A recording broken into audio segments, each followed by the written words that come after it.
distant land of the 1990s, the mind of Tim Burton, the man who reinvented Batman in the 1980s, teams up with Academy Award-winning actor and legend Nicolas Cage to do the same to the Man of Steel. With a script by comic book enthusiast and director Kevin Smith and special effects by Steve Johnson of American Werewolf in London, bring you a bizarre new take of the beloved comic book superhero. Would you believe a man could fly? Would you believe they could do it? Would you believe the ways of film can end up in development hell? A daunting task to bring the Man of Steel back to life by killing him. This is Superman Lives. Dun, dun, dun, dun, dun, dun, dun. I feel like you need need a soundtrack by A Hangry Table this summer.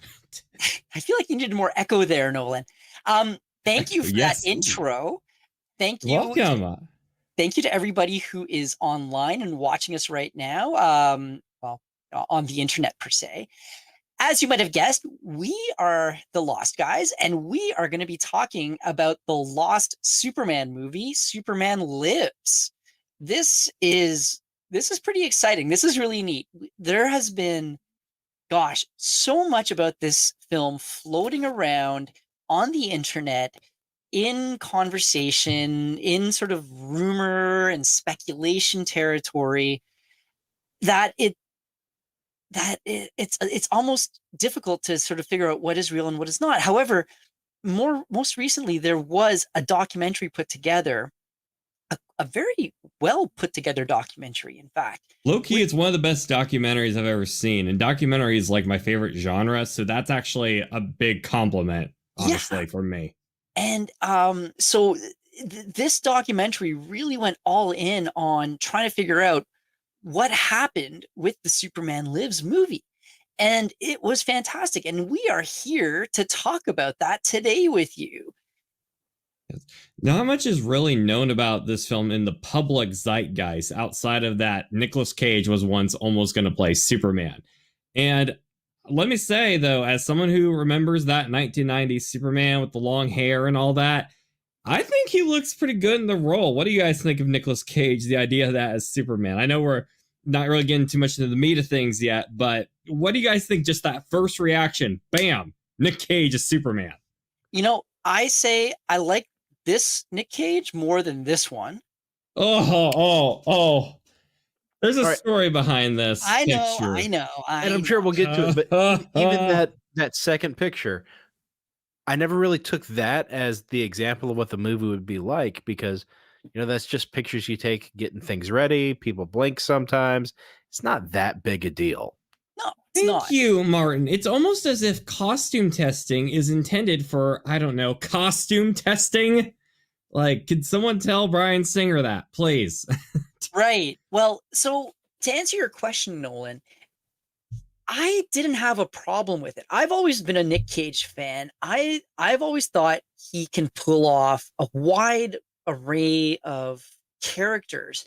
And if Michael Keaton can do Batman, then why can't Nick Cage do Superman?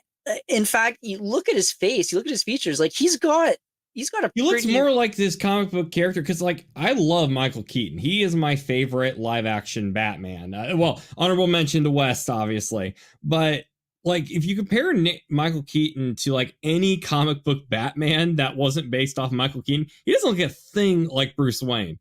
Nicolas Cage actually looks like 1990s Superman with the long hair, kind of the jawline, like the glare. Yeah. I think he can really pull it off. I think he could too. And I'm actually a little disappointed that we never saw this. In fact, and this will probably get me in trouble, I like Nick Cage as Superman more than I like David Cornsweet as Superman, who's in the new James Gunn film. Oh my gosh, watching this documentary got me mad at so many modern superhero things, and that image, especially there, oh my gosh. I'm less worried about Cornsweet than I am worried about the plot. Yes. And whether or not they've lost the plot. But that is another story. We are talking about Superman Returns. Well, you know what, Nolan? This was your choice. Why don't you walk us through the summary? Yeah. Okay, gotcha. Don't be afraid to interrupt and chime in a bit because there's kind of a lot to unpack here, but I'll try to give a little synopsis about everything that happened. If you guys want a deeper dive, I do recommend the documentary, The Death of Superman Lives. We want to kind of give our own little take here and show you kind of what exactly this film was supposed to be. So let's go back to the 1990s. Superman 4 came out in, I believe, the early 1980s. It'd been a minute since Superman 4, and that film gave us Nuclear Man, and it was not good. It was a very not good movie. And the Superman series was a joke at this point. Christopher Reeves hated Superman 4, and Superman was just in dire need of a reinvention. In an era today where everything's filled with remakes and reboots and Hollywood being creatively bankrupt, this was a time where it just made total sense that this character needed to be revived, and a fitting time because after Superman 4 happened, the comic books decided, hey, let's do something big, and they did the trope that hadn't been done that much back then, which was, hey, let's kill off our main character. So the Death of Superman comic became a thing. It introduced us to Doomsday, a brand new villain who in the comics killed Superman. And even if you're not a big Superman fan, it's pretty iconic, that scene with Superman's funeral, and you have all the other like superheroes like Batman and Robin like participating, because Superman's supposed to be like this symbol of truth, justice, the American way. Like everybody loves him. He's like the golden boy out there. Seeing him fall to evil, it's very tragic and saddening. And of course, it's comic books. No one stays dead. Superman comes back to life and saves the day. It's a fantastic Superman story, and there's a reason why it's one of the most popular ever. So the studio wanted to capitalize on that story. They were once going to do something called Superman Reborn, but I don't think there's very much information on that project. But it eventually evolved into Superman Lives. So there were 3 writers attached to this film, one of which, probably the most famous of it, the first writer was Kevin Smith. He is a big Superman fan, so he started up on a script, and he started working with the dude at Warner Brothers who managed to get the rights to Superman. His name is give me 2 seconds here. John Peters. John Peters was his name. John Peters is, oh God, I'll get to him in a second. But John Peters got the rights to Superman, and John Peters was, oh my gosh, I can't tell if I was in the same room with him, if I'd really like this guy or I'd want to punch him in the face. I'm not sure which, but he's a fun dude. Like, and Kevin Smith is also a fun dude, and they have very contracting different personalities. Kevin Smith kind of has like that old school 90s nerd kind of personality to him. And then you got John Peters on there, so who's kind of like the old school hotshot Hollywood type character. So they butted heads a bit. Kevin Smith wanted to do more of like, okay, how does Superman go from a following the lore comic book type of way, whereas John Peters more of, how am I going to sell this to people? What's exciting? What's fun? Let's put polar bears in the movie at the Fortress of Solitude, even though Superman shouldn't need security guards. And we'll have like an epic fight scene between the polar bears and the villains, and it was going to be crazy. So they had some stuff with that. I feel like you could have made a sitcom out of these two, but respect to both gentlemen. I think they're cool dudes. Well, however, go ahead. I gotta say though, what I found really interesting, I think in the documentary itself, and I've thrown it up on the screen here, The Death of Superman Lives, what happened, they do interview John Peters. They interview everyone around John Peters, and it's always like, 4 people say, well, John Peters like got into a fight with like the art production guy and put him in a headlock, and then John Peters is like, well, that might have been a bit of an exaggeration, where it's like, he gave Kevin Smith 3 rules, like when he was first starting out, and Kevin Smith wasn't Kevin Smith yet, he was kind of new at this. And he's like, I got you 3 rules, okay? 1, he can't fly. And Kevin Smith's like, wait, what? He's Superman. Why can't he? It looks fake. Can't do that. Number 2, I don't want to see him in that costume. He's like, what costume? The Superman costume, like the red and blue one. Yeah, it looks too stuff we can't see on the channel is very dated in today's lingo. yeah, it looked too flamboyant.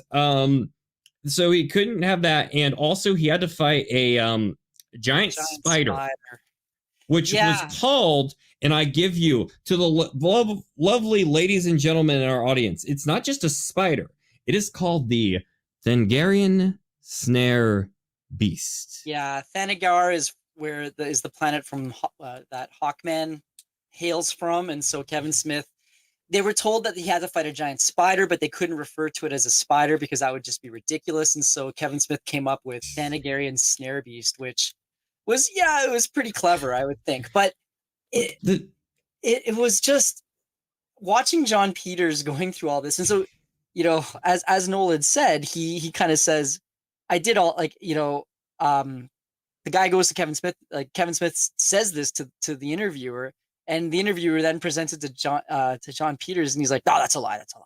But which I'm sure he actually did say those things, because like he reminds me of like that uncle you have, where he's like really cool in a lot of ways and very has great ideas, but at the same time you're like, man, you're really annoying everybody in this room right now, brother. Like it's that double-edged sword, and you can just tell that it's John Peters' word against everybody else, basically. Yeah. Well, the Superman suit's kind of a point of contention in Hollywood anyways. When they were casting the original Superman movie, like the color one from the 70s, we all know, because it's not the original. But when they were casting that, they went to a whole bunch of people. They wanted James Caan at one point. He said, "I'm not wearing that stupid suit." It's like the most iconic thing. Like, if you don't have the red cape, why are you even being Superman? Right. It's like, sorry, go on, Nolan. Oh, no, go ahead. I was just gonna say more about our good friend John Peters. Yeah, well, no, I just quickly on the costume though. He's not. To be fair, as Martin pointed out, there seems to be this continuing resistance to wearing that costume, because in the TV series Smallville with Tom Welling, and I just had this member spotlight with Marvin the Monster, and I almost feel like we should have gotten him on this because he's a massive Superman fan.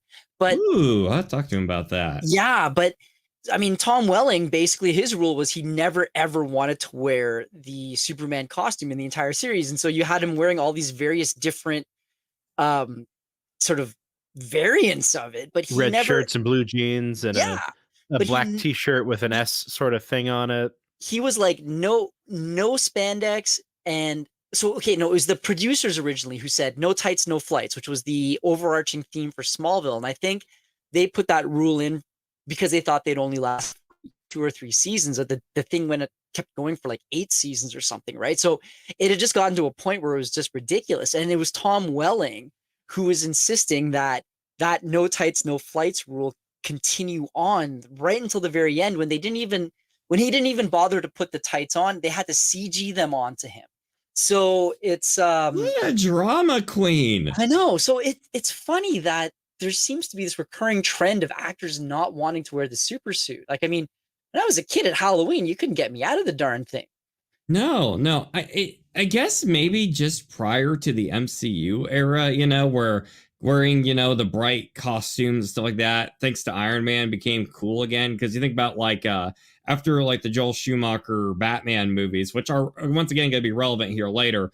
Like you didn't see Wolverine in the yellow spandex. They would joke about it, but now in 2024, we're seeing that Hugh Jackman's finally going to wear the costume. But I'm sure that's not going to be as much an issue with like a lot more of the modern actors, because they want to be like the big shots in Hollywood in like the Avengers movie. But back then I can understand, you don't want to get typecasted where you're just known for a role. But dude, if you took the role of Superman, just put on the bloody cape, man. Is it that big of an issue? Well, in defense of Smallville, it is Superman or Clark Kent becoming Superman. So if he ever actually becomes Superman, it becomes a different show. But also, it's cheaper to not have him fly. And this was a CW TV show. Yeah, but I mean, there's your problem right there. They introduced like Perry White and Jimmy and Lois Lane, and like it was just they were doing everything they could to not Smallville to not commit to, okay, fine, we've gone past his origin story now, and we're actually into Superman territory. What's that? You think we need to make 4 more seasons? Yeah. But I digress. Was it 7 seasons that Smallville was? Was it 7 seasons? It was 8 seasons, I think. Was it 7?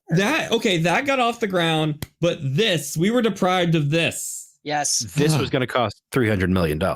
Which is which is peanuts for Marvel. But you know what? They still put too much money in Wild Wild West, and where did that end up? Right. So basically this was a film that was going to be directed by Tim Burton. And my first reaction to that was basically Tim Burton and Superman are probably the most polar opposite concepts or forces of nature that you can imagine, right? It's beautiful. Yeah. Fire and ice have met. Yeah, literally. Yeah. I don't know.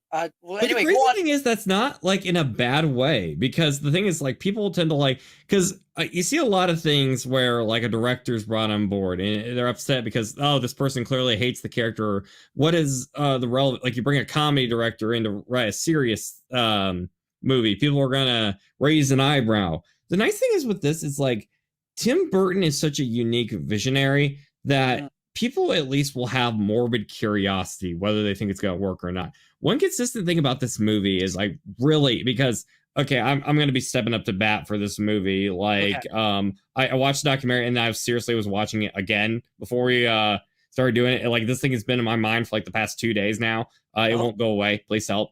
But it's even if this film sucked, which I mean the bar is really low for superhero movies, especially these days, but even in the 90s there were some bad ones there, but it's one of those where you would never forget this movie if it came out. It's kind of like, look at like the Phantom Menace, how it got re-released here.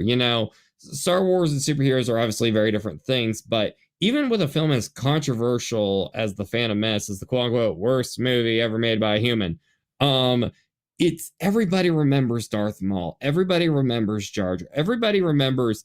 and Jar Jar was like the first CGI character, one of the first ones ever. So whether you like that film or not, that film left huge footprints. And to see what we ended up getting, with Superman, to where he basically became, with the Snyderverse, basically kind of irrelevant in DC, which is, he was Superman was like the founding member of everything DC superheroes. And then you get Superman Returns, where everybody's just kind of like, yeah, that was a movie that happened. It was okay.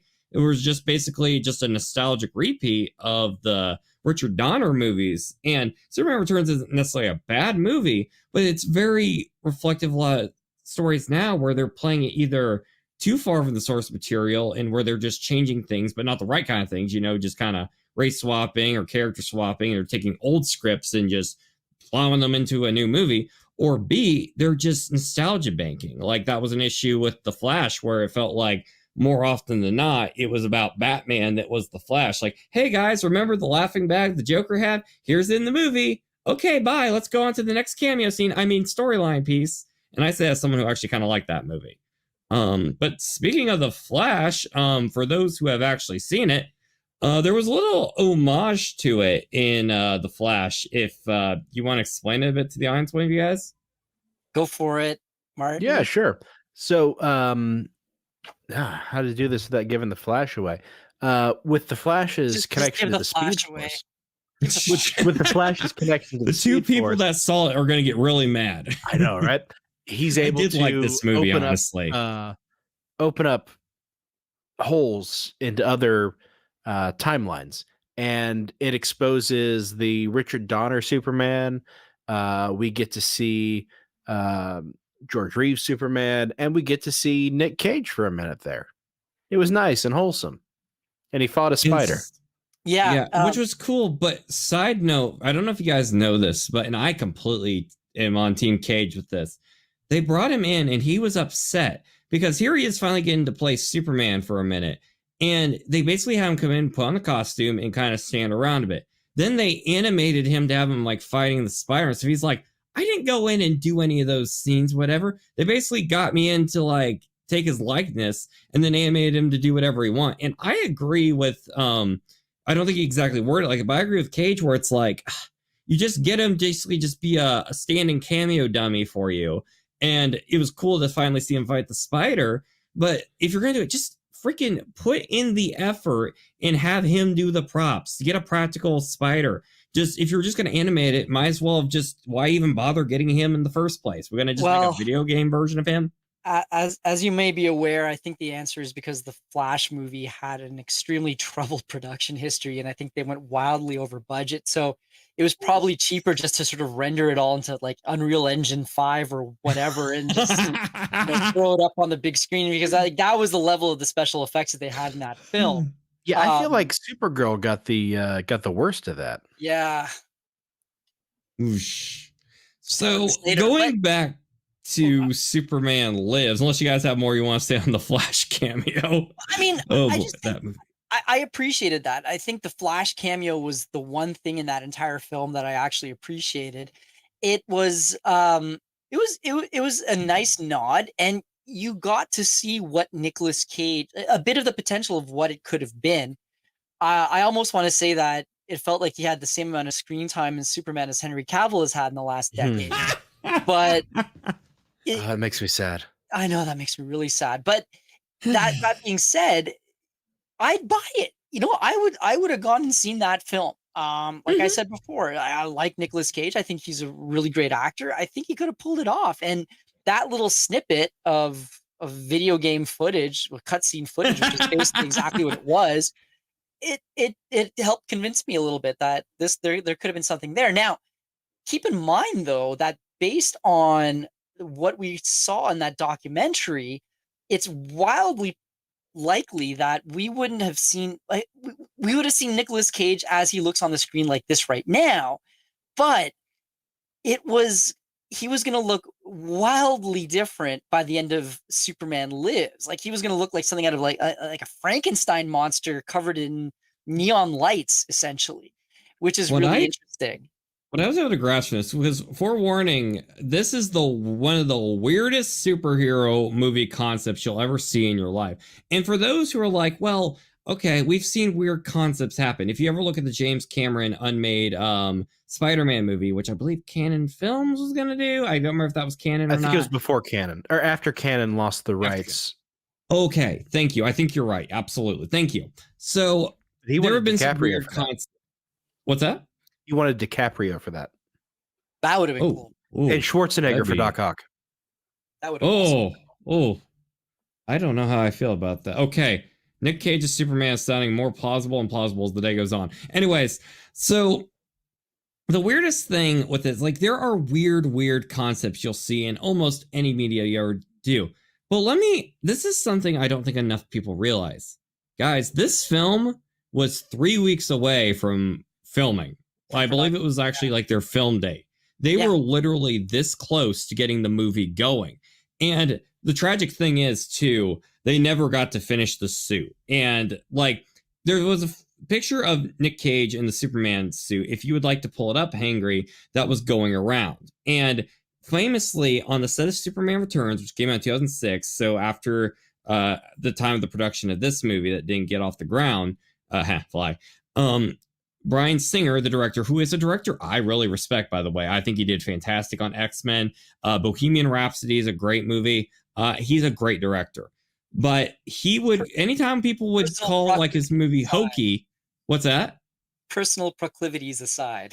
Yes. Aside from me fanboying over those movies for a second, he would go around with this picture. Like, anytime someone would be like, hey, is it weird that Superman's got like his underwear on the outside still? He'd go around and he's like, you guys were about to do this. And it's kind of insulting to the people who worked on the movie, unfortunately, because this was a test screenshot. Like, of all pictures, they had this one where it's like half blinking and stuff. This wasn't the final suit.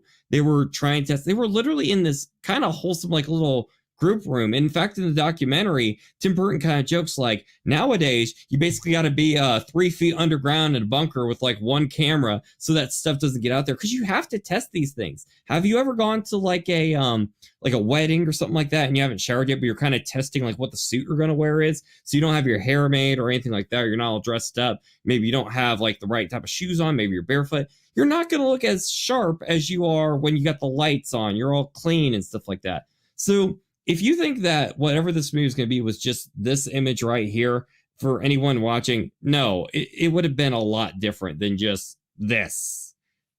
Yeah. It's not fair to judge it like this. Yeah, no. There's a part in the documentary where they say this photo that's on the screen, you can actually see from the footage that the documentary, the person who put the documentary together was able to find. Like you could see the exact moment where Nicolas Cage blinks and makes this face, and somehow they took a Polaroid of that, and that's what got out there.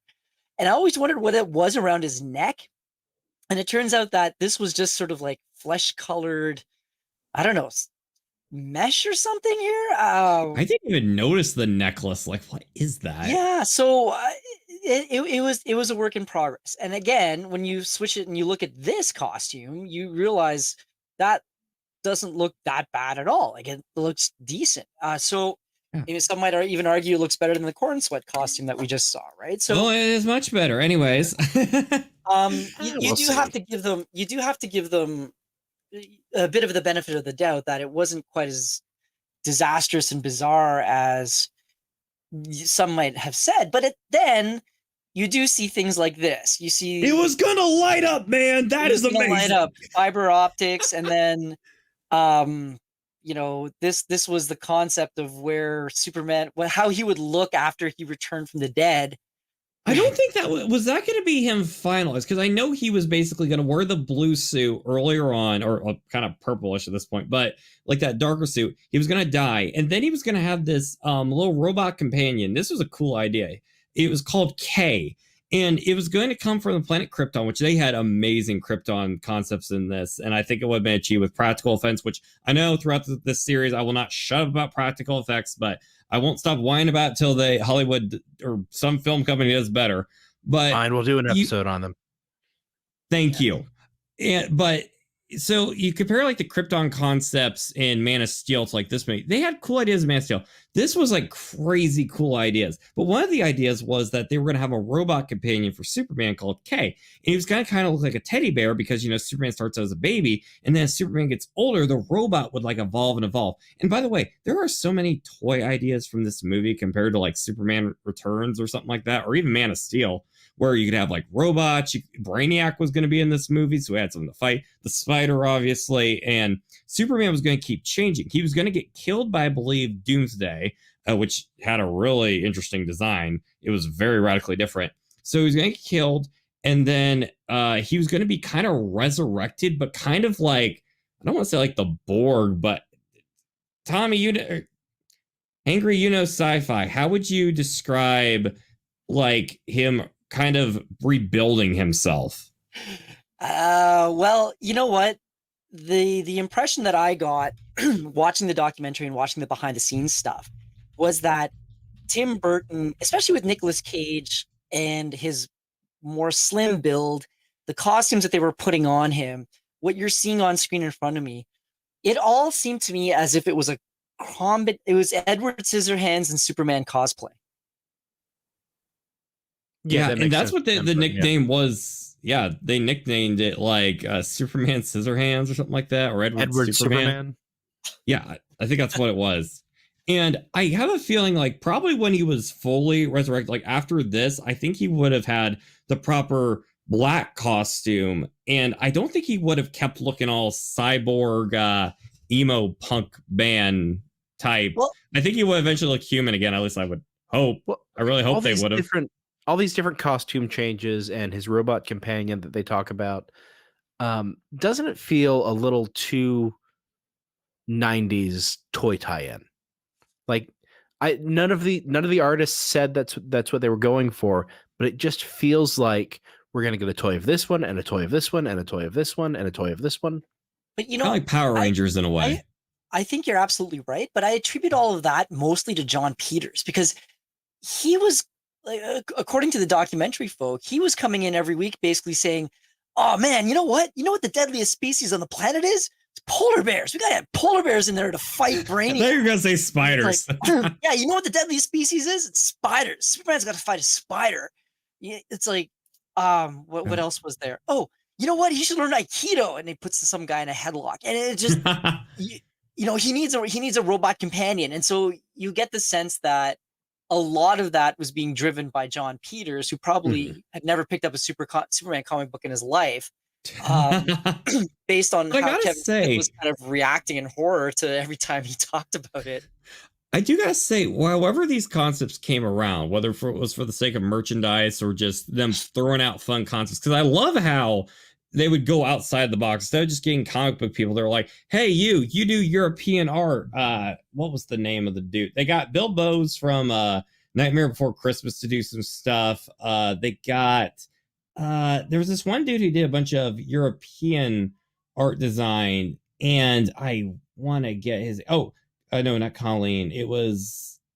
I'll have the name here in a minute. But he would do more your. Oh, sorry, Sylvian Despretes. Sorry, I'm horribly butchering his name. But he went to Tim Burton. He's like, I don't even know Western comic design. Where he's like, no, it's fine. We got plenty of we got plenty of comic book people.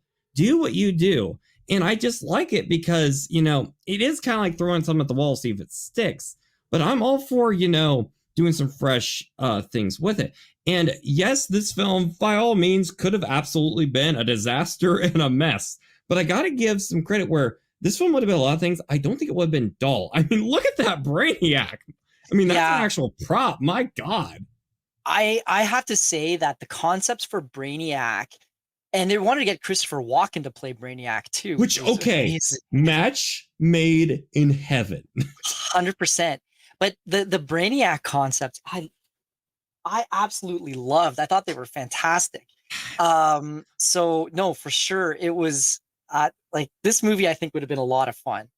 Fun fact for all the viewers who like Disney, apparently one of the inspirations Tim Burton, because Tim Burton had a lot of different inspiration for how he wanted to do like Brainiac, some old films, old cartoons. But one of the things was like the head you see in like the Haunted Mansion that's like the orb, or in like the glass bowl or whatever. Was it Madame Iota or something like that? You're probably right. I am not an expert on the Haunted Mansion, unfortunately, but that's likely what it is. I will say, though, also with Brainiac's one of my favorite, if not my favorite, Superman villain. Definitely underused.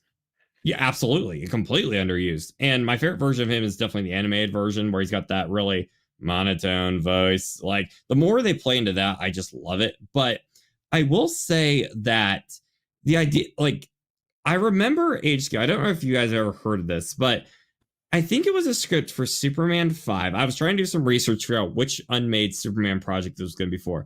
But there was a time where they were going to do this Superman movie, and they were going to have Brainiac as the villain. I think it was an unmade Superman 5 script. But it was like Superman, it's like the old school Brainiac where he like shrinks Superman, and I think Lois, into like a jar, and he has to like fight him in the script. The jarred city of Kandor. Awful. Yeah. It was awful. The script was the most by the books comic book movie ever. Like this, I looked like it was like you versus the guy she tells you not to worry about. Like this was just insane. And like I said, I can't promise that this would have been, because we don't know what the writing would have been. The scripts might be leaked out there, but we don't know if it would have really engaged with the hearts of the viewer. But I tell you, they had a lot of things and a lot of different scenes that were going to happen. And it kind of, the ironic thing about it that I noticed about this movie, I was thinking about it. I'd be curious to kind of know your guys' input on this. The concepts in this movie, with all the extravagant art, the mech type stuff, the crazy horror movie-esque vibes, it kind of makes the Joel Schumacher Batman movies, more so Batman Forever than Batman Robin, look pretty like civil in comparison, like more normal. It's, it's superheroes fighting crime. This, it's like, oh, you have mechs reviving heroes and aliens and skulls. Like, it makes Joel Schumacher look tame. Yeah, Yeah. I would have Sorry, liked to see this. Oh, go ahead, Hangry. no, go ahead. Go, Martin, please. So I would have liked to see this. You know, Tim Burton's got his fascination with German expressionism, which means Art Deco. Art Deco works well in the Superman world. So as long as he could, put in the bright, happy colors that Superman needs, I'm okay with that. But Tim Burton doesn't do bright, happy colors. No, he's never No, he really. doesn't. The closest I've ever seen him get was Pee-wee's Big Adventure. I mean, my takeaway from everything that I saw in this documentary and seeing Tim Burton and how he was putting this film together was that this was going to be a live action version of The Nightmare Before Christmas, more or less. And that's not necessarily a bad thing. Like, it would have been when I was watching this documentary and when I was watching all the concepts, and you're right, Nolan, that the concepts were just out of this world. Like some of those, insane, dude. yeah, phenomenal. Steve Johnson, design. my God, like that dude is that special effects dude is amazing. I was thinking to myself, I would love to see this on screen. This looks like a great sci-fi movie. It doesn't look like Superman in any way, shape, or form, but I think this would be a really, really interesting thing. And so if you had Nicolas Cage there playing, I don't know, Omni-Man or some sort of other superhero, and you adapted it to that without the expectation and the nostalgia and the continuity baggage of Superman in there, I think that could have also worked really well. It would have been a really weird Superman movie. And again, I guess I'm a bit of a traditionalist in the sense that I never understood why they couldn't just keep it simple, stupid, like just adapt what the comic books were, like the costume, the concepts and everything. They were scared. They were scared, and I know the comic book movies weren't a proven commodity as they are now. Completely get that and all and whatnot, but at the same time, that was one of my frustrations with things like the very first X-Men when they had them in that all that black spandex and whatnot, or those black leather zip suits. Or literally what John Peters said, where he's like, I don't want him in that costume. It's like, yes, that's the character. You can't not have him in like some sort of blue and red costume. It always mystified me why the studios were so scared of portraying these characters the way that they successfully managed themselves, the way that they carried themselves in Superman's case the last 80 years. But and the audience too will tolerate because I think that's a misstep they make too, is where they try to focus too much on reinventing the main character.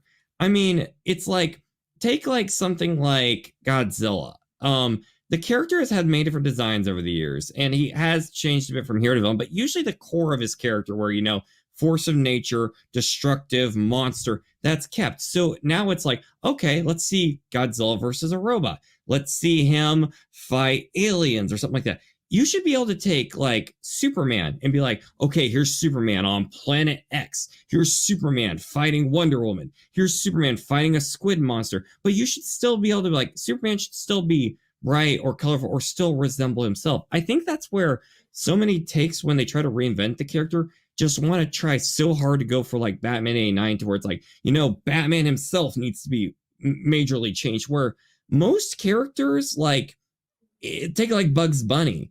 Like, if I was doing a Bugs Bunny and he was going to be, I don't know, fighting in a big alien invasion or something, I'd want Bugs Bunny to be himself because he's funny.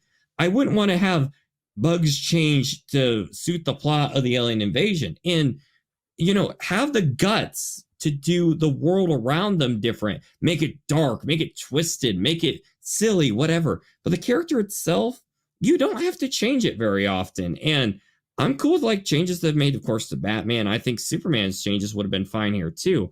But I think that's something that has plagued a lot of media adaptation is, like you said, they're just afraid to do what people know and honestly want to give their money to see. They want the character, but they want new stories, new takes, but they don't want you to change what they love, if that makes sense. You know what I'd like to see would be all these great character designs and all the alien nature of it all and a Kansas farm boy having to fight against it. Yeah, 100%. 100%. Because that's what a lot of people. I would watch that. Yeah, that's what a lot of people don't get about Superman. This insistence that everybody now calls him Kal-El.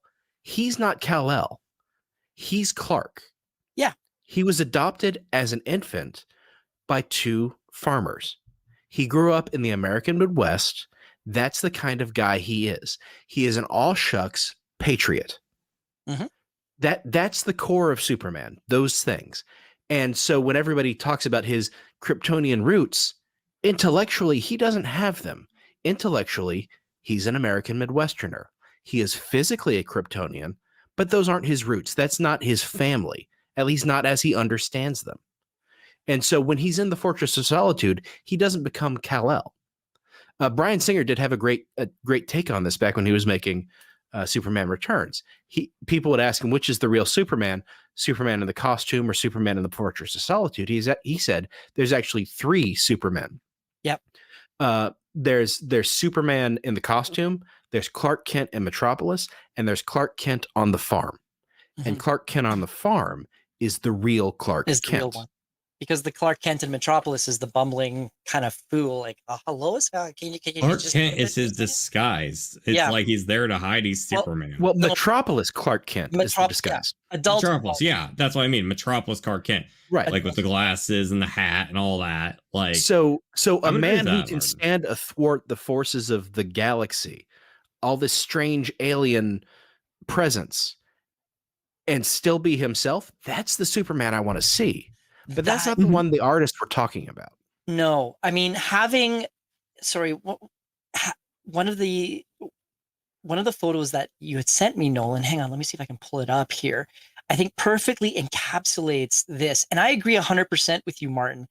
That juxtaposition of this crazy, weird alien stuff with a guy who would be dressed up in a costume. Oh, here we go. With a guy in a costume that looks like this. That would have been wild. And I'm not saying that you would need to have a costume like that.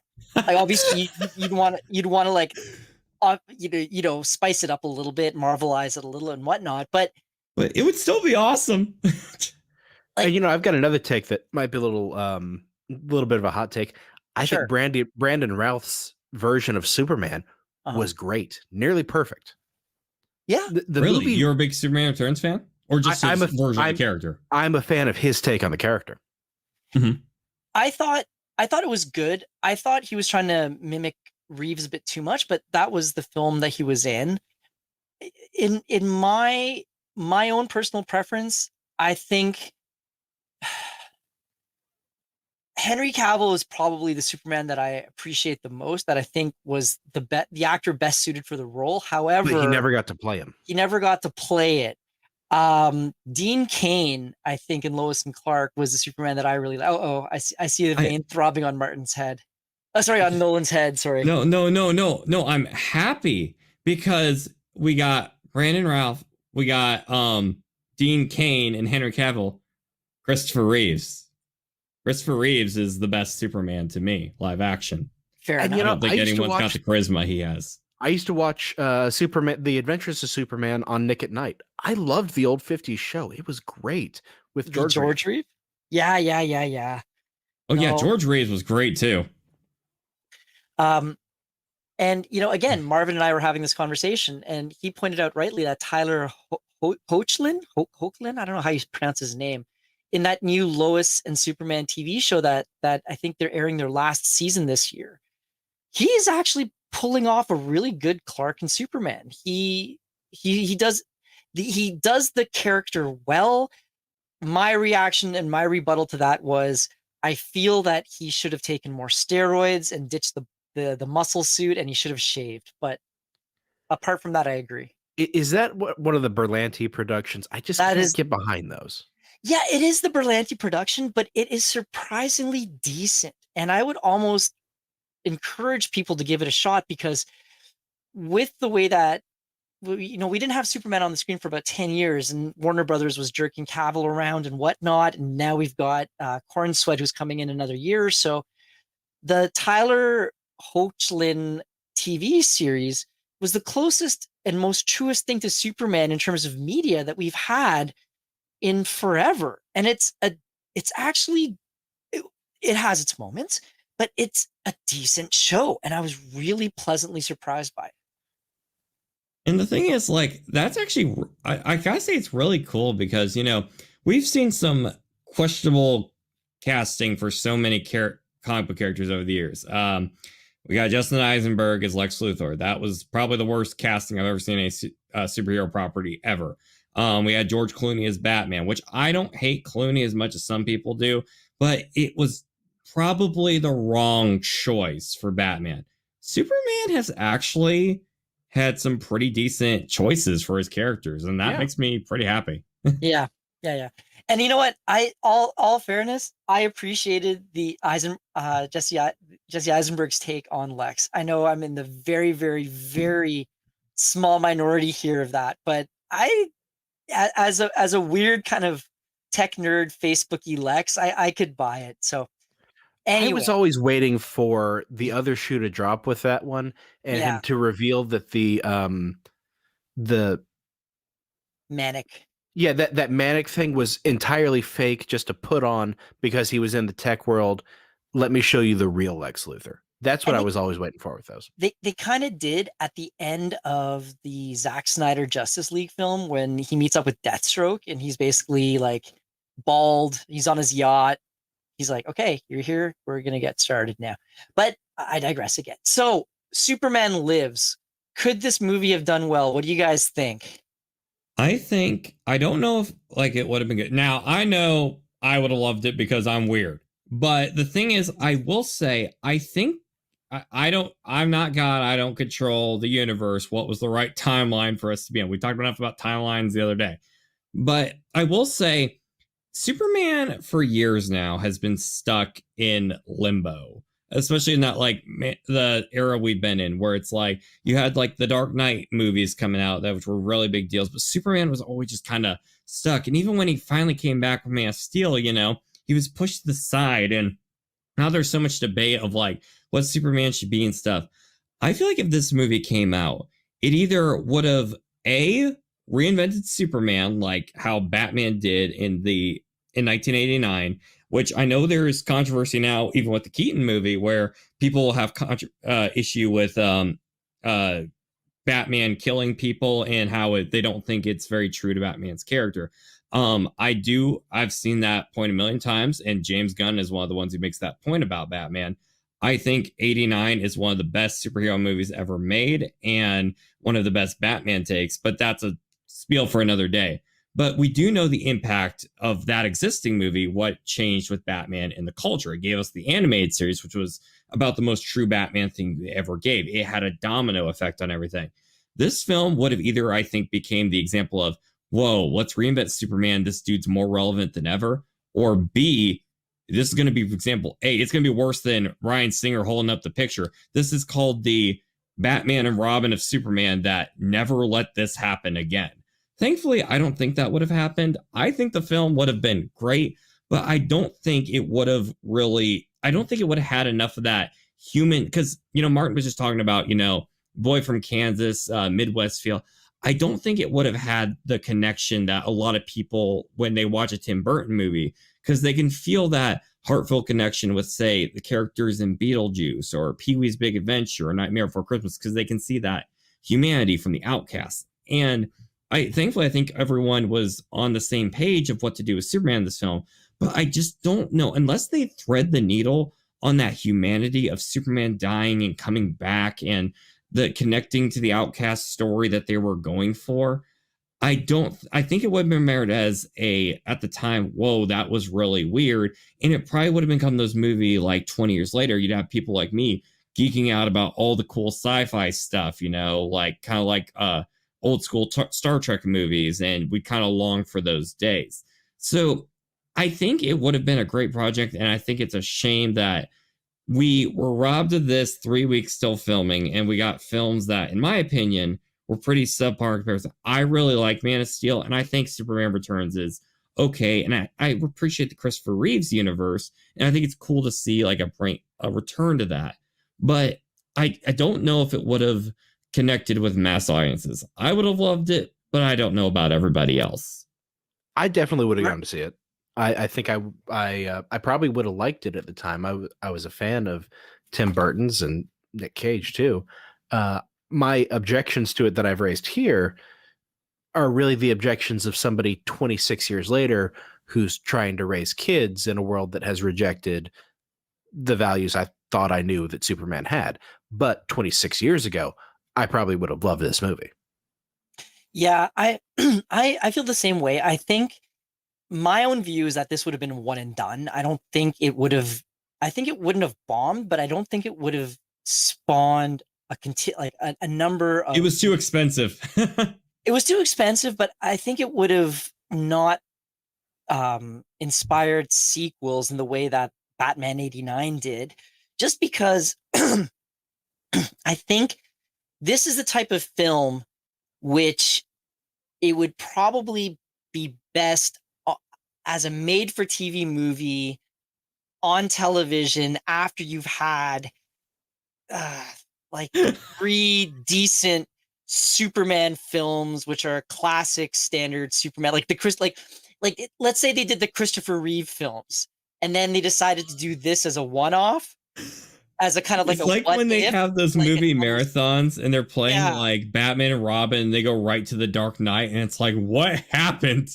Yeah, well, so I just feel that tonally it was too far removed from the core Superman concept for it to have legs going forward as like a developed franchise. But I think it would have been really interesting to see. I think it probably would have made its money back. And I think that Warner Brothers probably would have been like, okay, instead of having a sequel to this, we're just going to do another reboot in a few years, much in the same way that they did with the Spider-Man series with Tobey Maguire and Andrew Garfield. And then, or better yet, Hulk. Yeah, or better yet, Hulk. Exactly. So anyway, we shall never know unless they activate the Large Hadron Collider again. But gentlemen, I want to thank you for this wonderful conversation. And I want to thank you, Nolan, for choosing this subject this week, because it was a lot of fun. It was really enjoyable watching that documentary, and I encourage everyone to go and check it out. And thank you to you who are watching this. We really appreciate your views. Thank you for your support as members. If you have any comments, thoughts, or suggestions, please leave them down below. You know, we always read them. We like to respond to them if we can. And if you have any thoughts about future media, not even media, but just future things that you think might be of interest to hear 3 guys ramble on about, please let us know. Give us your thoughts, your comments, and we will take them into due consideration. And on that note, I am going to wish you guys a wonderful week, weekend, weeknight, weekday, whatever it is, whenever it is that you're listening to this. Thank you, Martin. Thank you, Nolan. Have a good night or day. Take it easy, everybody. Afternoon. Until next time, we will get lost. We hope you enjoyed this presentation of The Lost Guys here on That Pod Plays. Be sure to subscribe for more content like it. And you can become a member at That Part Place here on YouTube to see more of The Lost Guys every Friday as soon as the guys record an episode. Let us know your thoughts on this intriguing topic in the comments down below. Please comment, like, and share this video, and don't forget to subscribe to That Part Place Podcasts Online, your source for exclusive content and highlights from WDW Pro, The Pro Show, and That Part Place for all the news that should be fun.